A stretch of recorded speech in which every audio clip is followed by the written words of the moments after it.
जरा सोचिए, आज हम इंसान अरबों लाइट ईयर्स दूर मौजूद गैलेक्सीज को तो बड़ी आसानी से देख लेते हैं। लेकिन क्या ऐसा हो सकता है कि हम अपने ही कॉस्मिक बैकयार्ड में, यानी अपने ही सौर मंडल के अंधेरे कोनों में छुपे एक बेहद विशालकाय ग्रह को पूरी तरह से मिस कर रहे हों? ये बात सुनने में जितनी अजीब लगती है, विज्ञान की दुनिया में उतनी ही सच भी हो सकती है। इस एक्सप्लेनर में हम इसी कॉस्मिक रहस्य की गहराइयों में उतरने वाले हैं। हम उन चौंकाने वाले गणितीय सबूतों को डिकोड करेंगे जो चीख चीख कर कह रहे हैं कि अंतरिक्ष के उस अंधेरे में कोई एक अनजान दुनिया छुपी हुई है। चलिए शुरू करते हैं। अब इस पूरी कहानी या कहें इस मैन हंट को समझने के लिए हमें थोड़ा पीछे यानी साल 2006 में जाना होगा। यही वो साल था जब इंटरनेशनल एस्ट्रोनॉमिकल यूनियन ने एक ऐसा विवादित फैसला सुनाया था जिसने हमारे सौर मंडल के पूरे नक्शे को हमेशा के लिए बदल के रख दिया। असल में किसी भी स्पेस ऑब्जेक्ट को ग्रह का दर्जा पाने के लिए 3 बहुत ही सख्त पैमाने पार करने होते हैं। सूर्य की परिक्रमा, गोल आकार और अपने आसपास का मलबा साफ करना। दिलचस्प बात यह है कि हमारे प्यारे प्लूटो ने पहले 2 टेस्ट तो पास कर लिए, लेकिन वो तीसरे पैमाने पर बुरी तरह फेल हो गया क्योंकि उसके आसपास काइपर बेल्ट में बहुत सारा मलबा मौजूद था। और इसका नतीजा क्या हुआ? प्लूटो को एक ड्वार्फ प्लैनेट यानी बौने ग्रह की कैटेगरी में डाल दिया गया। इसके साथ ही हमारे सौरमंडल में आधिकारिक ग्रहों की संख्या तुरंत गिरकर सिर्फ 8 रह गई। खैर, बात यही खत्म नहीं हुई।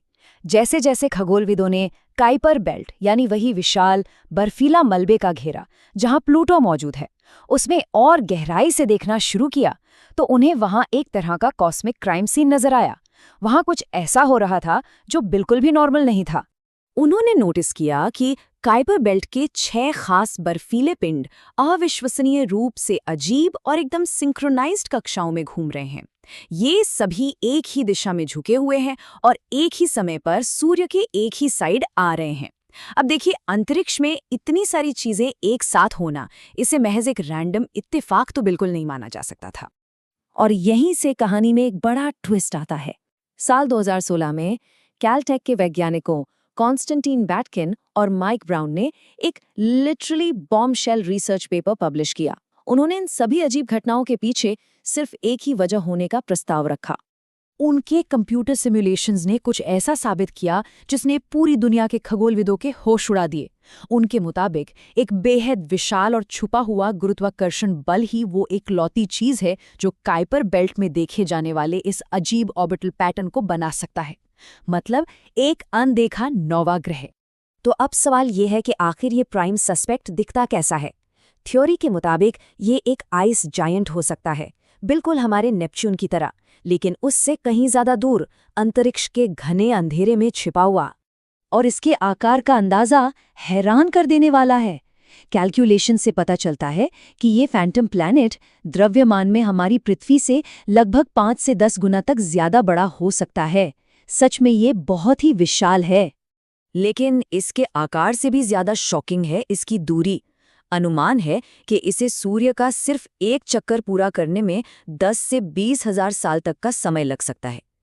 इसे पर्सपेक्टिव में रखने के लिए जरा सोचिए, जब डायनासोर पृथ्वी पर घूम रहे थे तब से लेकर अब तक इस ग्रह ने शायद अपना 1 या 2 चक्कर ही पूरा किया होगा। अब ये सब सुनकर मन में एक बहुत ही ऑब्वियस सवाल उठता है, अगर ये प्लैनेट वाकई इतना विशाल है तो ये इंसानियत के सबसे पावरफुल और एडवांस टेलीस्कोप्स की नज़रों से अब तक बचा कैसे है? इसका जवाब इन 3 बड़ी रुकावटों में छिपा है। पहला, सूरज से इतनी ज्यादा दूरी होने के कारण इस तक रोशनी बिल्कुल नहीं पहुंचती। दूसरा, इसे खोजने का एरिया हमारे आसमान में कल्पना से भी कहीं ज्यादा बड़ा है। और तीसरा, इसकी गति इतनी धीमी है कि दूर से देखने पर यह बैकग्राउंड के रुके हुए तारों जैसा ही लगता है। इसे खोजना बिल्कुल वैसा ही है जैसे किसी विशाल स्टेडियम के घुप अंधेरे में एक बिना जली हुई मोमबत्ती को ढूंढना। चलिए मान लेते हैं कि ये वहां है, लेकिन इतना विशाल ग्रह अंतरिक्ष की इतनी ठंडी और दूर की सीमाओं में जाकर फंस कैसे गया? आखिर इसकी शुरुआत कहाँ से हुई? इसको लेकर खगोलविद 2 बहुत ही ड्रामेटिक थ्योरीज पर विचार कर रहे हैं। पहली थ्योरी है द इजेक्टेड ब्रदर, मतलब ये ग्रह शायद हमारे सौरमंडल के अंदरूनी हिस्से में ही बना था, लेकिन जुपिटर और सैटर्न की पावरफुल ग्रेविटी ने इसे झटके से बाहर फेंक दिया। और दूसरी थियोरी है द कैप्चर्ड रोग, यानी ये कोई आवारा ग्रह था जिसे हमारे सूरज की ग्रेविटी ने किसी गुजरते हुए तारे से चुरा लिया हो। विज्ञान की दुनिया में इन दोनों ही मॉडल्स के अपने अपने मजबूत तर्क हैं। हालांकि पूरी तरह से निष्पक्ष रहने के लिए हमें कुछ ऑल्टरनेटिव और बेहद स्पेक्युलेटिव थियरीज पर भी बात करनी चाहिए।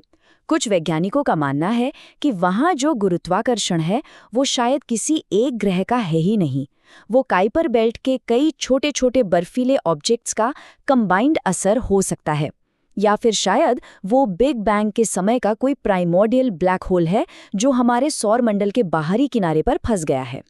इन ऑल्टरनेटिव थियोरीज के बावजूद सच तो ये है कि वहाँ एक असली ग्रह होने के गणितीय सबूत बहुत ही ज़्यादा मजबूत हैं, और इसी वजह से नेक्स्ट जनरेशन तकनीक का इस्तेमाल करके आज भी इसकी एक बहुत ही इंटेंस खोज लगातार जारी है।